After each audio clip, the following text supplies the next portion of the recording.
안녕하세요. 건가파 시인입니다.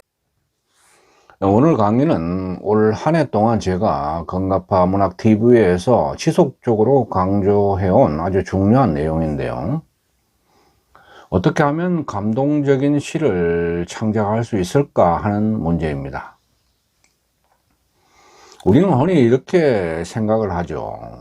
슬픈 이야기를 쓰면, 또는 아픈 기억을 꺼내면, 또는 감정을 많이 드러내면 시적 감동도 커질 것이라고 생각을 하죠.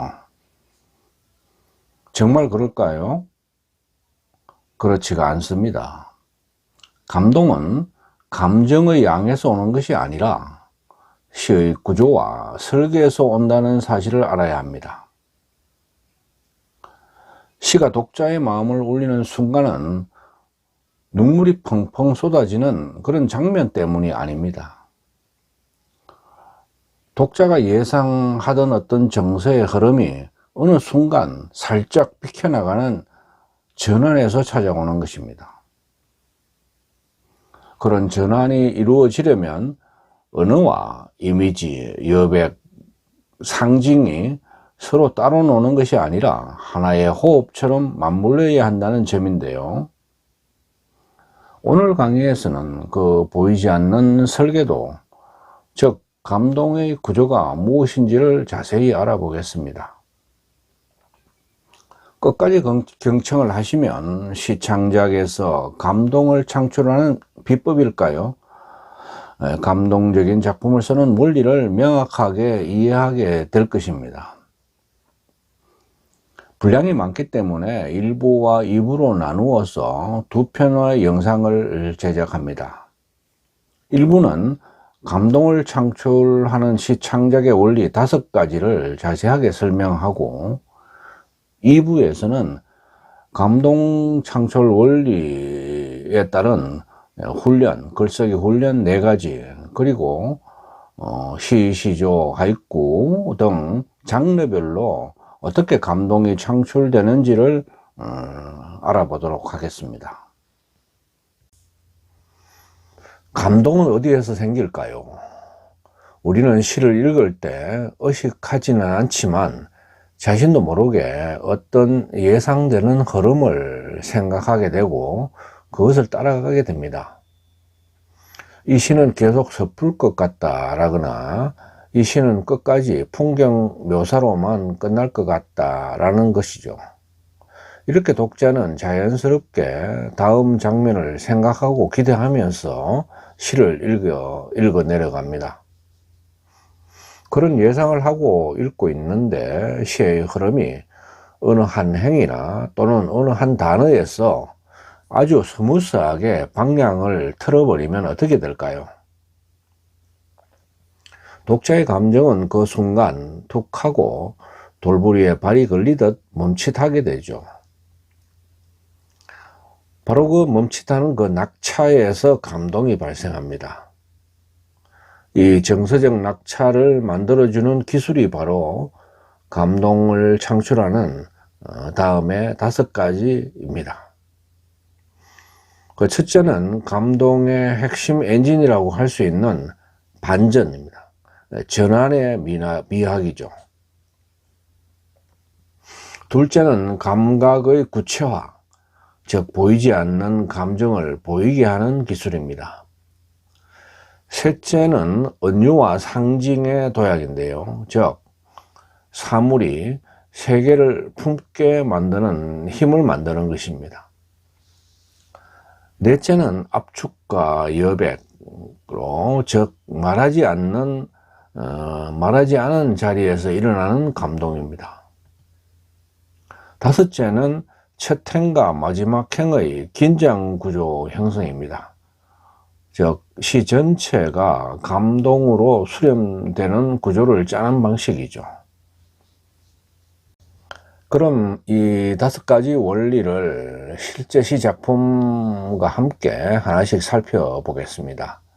먼저 가장 중요한 원리로 감동의 핵심 엔진인 반전, 즉 전환의 미학 구사에 대해 알아보겠습니다. 반전과 전환이 왜 감동을 만들까요? 독자는 시를 읽는 동안 자신만의 다음 장면을 계속 그리고 생각하게 된다고 말씀을 드렸죠. 이 슬픔이 계속 이어지겠구나, 또는 끝까지 풍경을 그리고 마무리하겠지 라거나 계속 객관적인 묘사로 가겠지 하는 그런 것입니다. 이런 정서적인 흐름을 타고 가다가 어느 지점에서 그 흐름이 부드럽게 비껴나가면 독자의 마음속에서 갑자기 낙차가 생깁니다. 그 정서의 낙차가 바로 감동의 자리입니다. 여러분, 개그맨들의 개그를 생각하시면 쉽게 이해가 될 건데요. 개그맨의 이야기를 듣다가 어느 멘트에서 웃음이 터져 나오는 그런 때가 있죠. 그게 바로 반전의 시점입니다. 중요한 것은 시에서 이 반전이 꼭 거대한 반전을 의미하는 것은 아니라는 점입니다. 감동은 큰 폭발에서만 오는 것이 아니라 아주 작은 방향의 전환에서도 충분히 생겨난다는 것입니다. 시를 통해서 좀 구체적으로 알아볼까요? 네, 윤효, 자유시를 쓰시는 윤효 시인인데, 이분이 시조도 최근에 썼습니다. 그중 한 편인데요.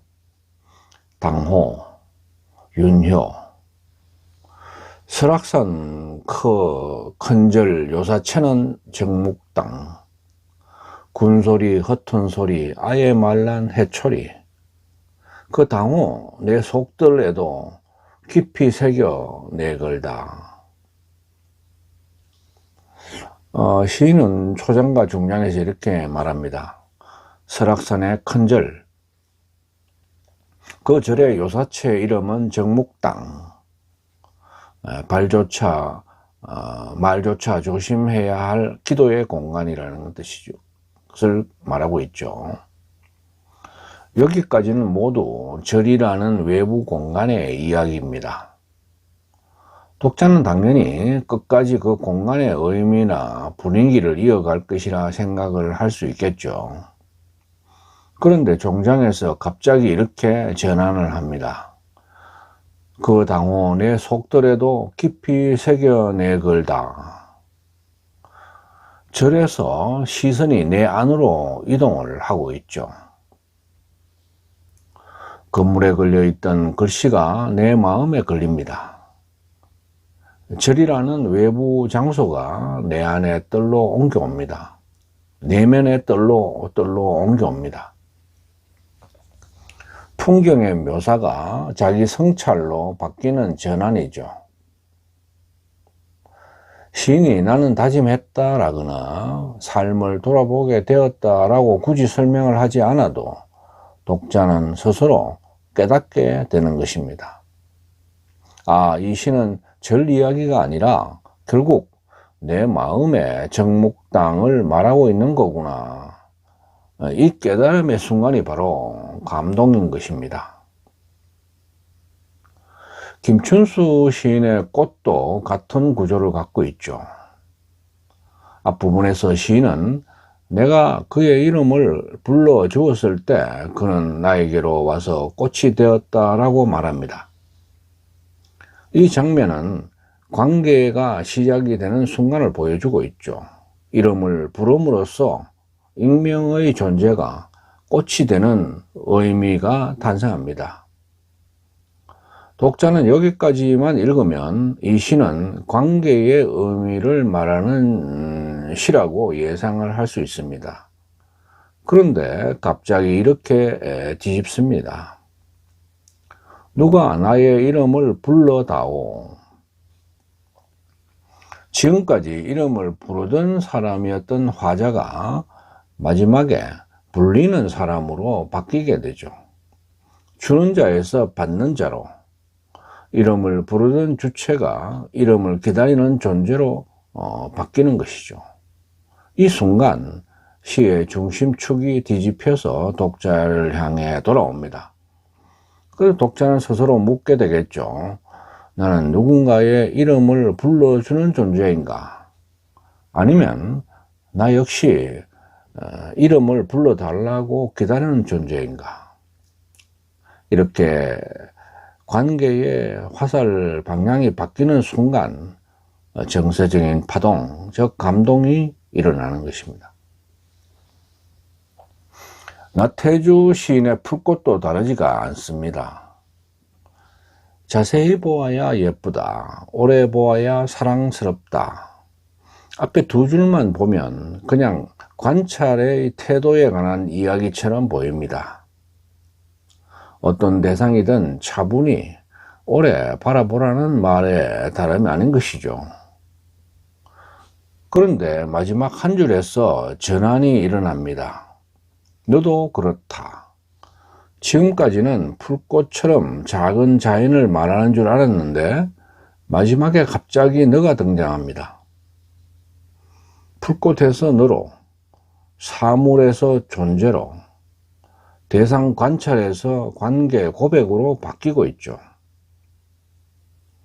독자는 시 속에 너가 누구일까를 생각하다가 어느 순간 그 자리에 자기 자신을 포개어 보게 되는 것입니다. 중요한 점은 이러한 시적 전환은 주제를 바꾸는 것이 아니라 시선의 방향을 바꾸는 것이라는 점입니다. 조용한 시선의 이동에서 감동이 탄생합니다. 감동 창출의 두 번째 원리는 감각의 구체화입니다. 즉, 보이지 않는 감정을 보이게 하는 기술이죠. 감각화가 왜 중요할까요? 시에서 감동이 잘 생기지 않는 가장 큰 이유는 시인이 추상으로 감정을 말해버리기 때문입니다. 슬프다, 외롭다, 힘들다, 고독하다, 이런 말들은 모두 의미로 이해가 잘 됩니다. 하지만 느껴지지는 않죠. 추상어는 머리로는 알겠는데 뭔가 마음이 먼저 반응하지를 않습니다. 감동은 그렇기 때문에 이해가 아니라 체감에서 시작된다는 점을 알아야 합니다. 다시 말해서 시인은 보이지 않는 감정을 눈앞에 보이는 것, 들리는 것, 만져지는 것으로 바꾸어야 합니다. 김나비 시인의 월문리 파르티타라는 시에 이런 구절이 나옵니다. 죽음은 고요가 마른 들깨단을 베고 누워있는 마당이라고 표현합니다. 여기서 죽음은 철학 개념이 아니라 하나의 장면입니다. 마른 들깨단이 베인 채로 누워있는 모습, 그것은 죽음의 형상이죠. 고요가 그것을 베고 누워있다는 표현은 정적 속에 긴장을 담아냅니다. 마당이라는 구체적인 공간으로 죽음을 우리의 일상 가까이에 끌어오고 있죠. 이를 통해서 독자는 죽음이라는 단어를 머리로 해석하는 것이 아니라 눈앞에 그려진 장면으로 받아들입니다. 이 시에는 이런 표현도 있습니다. 푸른 눈에 길고양이가 고무신처럼 웅크린 채 껌벅이고, 여기에는 외롭다라는 말이 한 번도 나오지 않습니다. 그런데 우리는 이 고양이의 모습에서 말하지 않은 외로움과 방치된 느낌을 자연스럽게 느끼고 읽어냅니다. 왜냐하면 시인은 감정을 직접 말한 게 아니라 그 감정을 닮은 형상을 보여줬기 때문입니다. 이렇게 감동의 원리의 두 번째는 감각의 구체화인데요. 이를 요약하면 추상이 감각으로 바뀌는 순간 감정은 설명이 아니라 경험이 되고 그 경험이 감동이 되는 것입니다. 감동 창출의 세 번째 원리는 은유와 상징의 도약, 즉 사물이 세계를 품게 만드는 힘을 구사하는 기법입니다. 은유의 목적은 어떤 꾸미는 것이 아닙니다. 은유를 문장을 예쁘게 꾸미는 기법 정도로 이해하게 되는 경우가 많은데, 좋은 은유는 단순한 장식이 아닙니다. 은유의 진짜 목적은 작은 사물에 세계 전체를 담는 것입니다.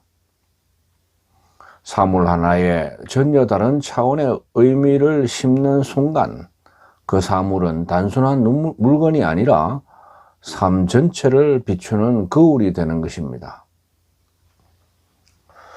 반칠한 시인의 시 봄이라는 작품을 보겠습니다. 저 요리사 솜씨 좀 보게, 꽝꽝은 냉장고에서 꺼낸 것이라네. 여기서 봄은 계절이 아니라 요리사입니다.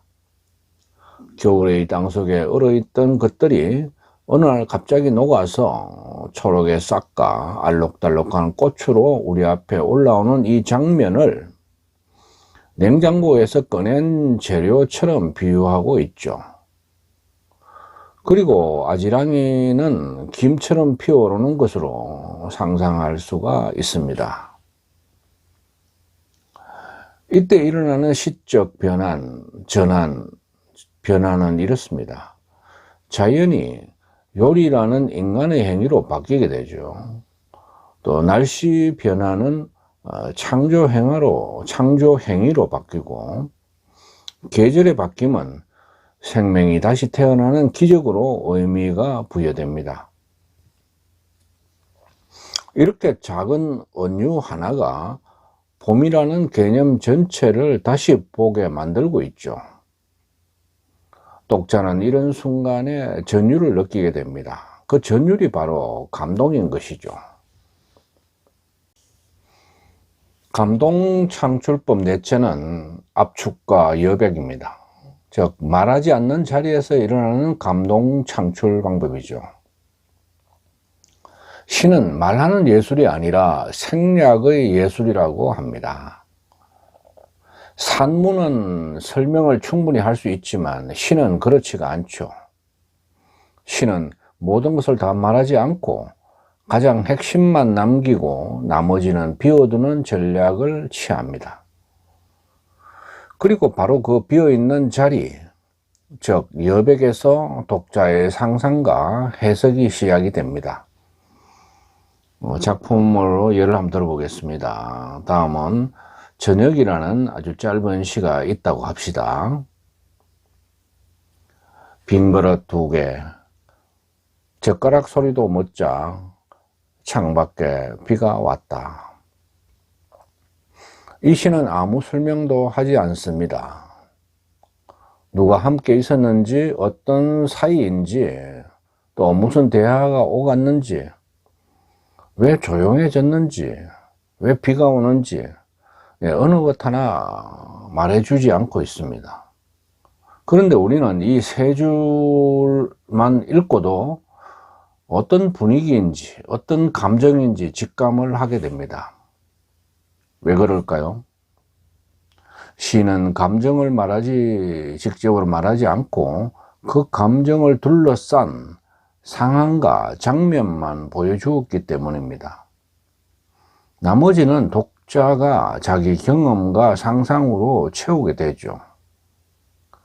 이렇게 여백은 독자를 시의 공동 창작자로 만듭니다.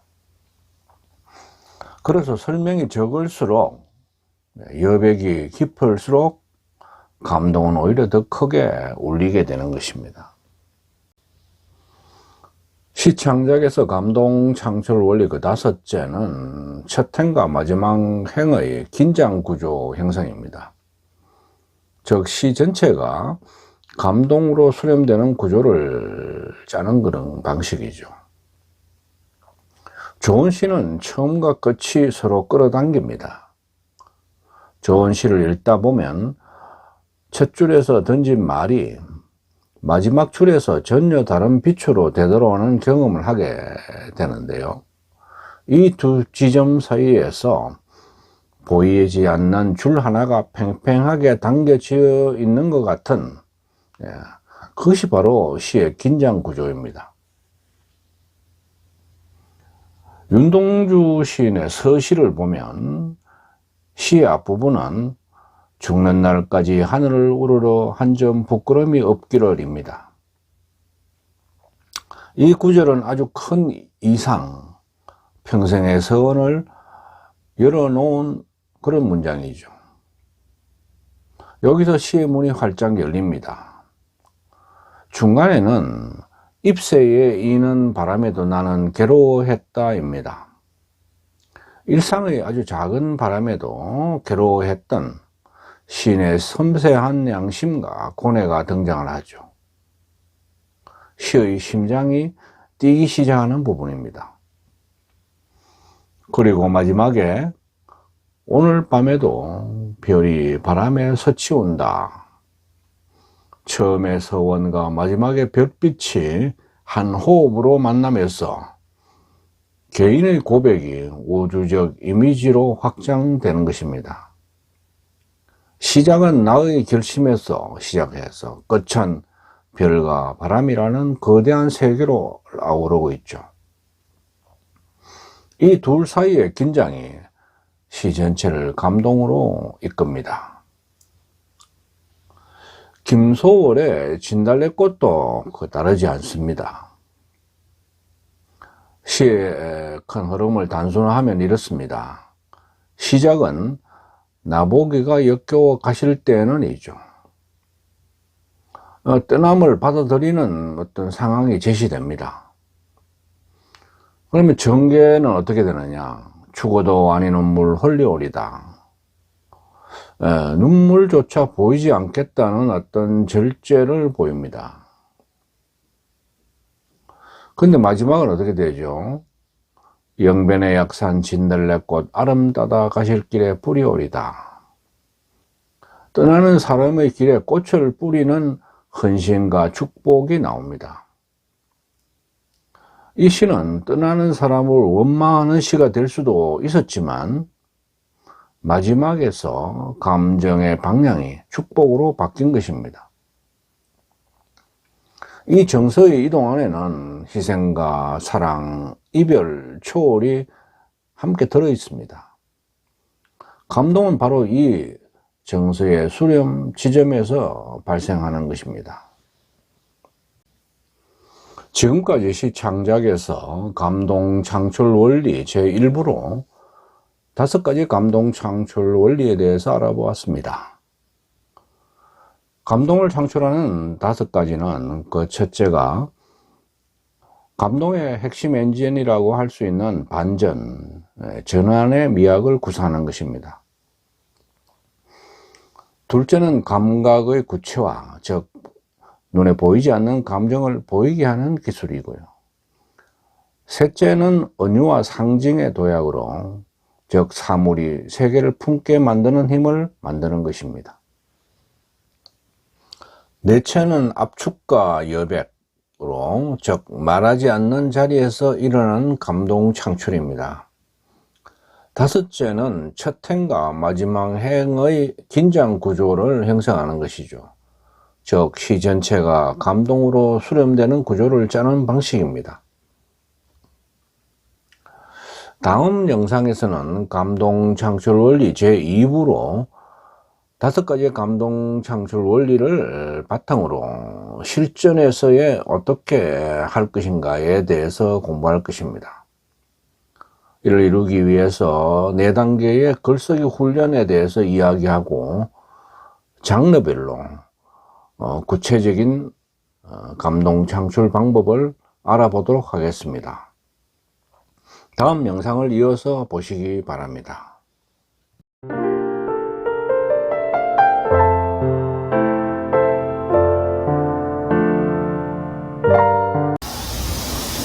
아직까지 건강파TV를 구독하지 않으신 분은 지금 바로 붉은색 구독 버튼과 좋아요, 엄지척, 그리고 종 모양의 알람 설정을 해주시면 감사하겠습니다. 끝까지 시청해 주셔서 고맙습니다.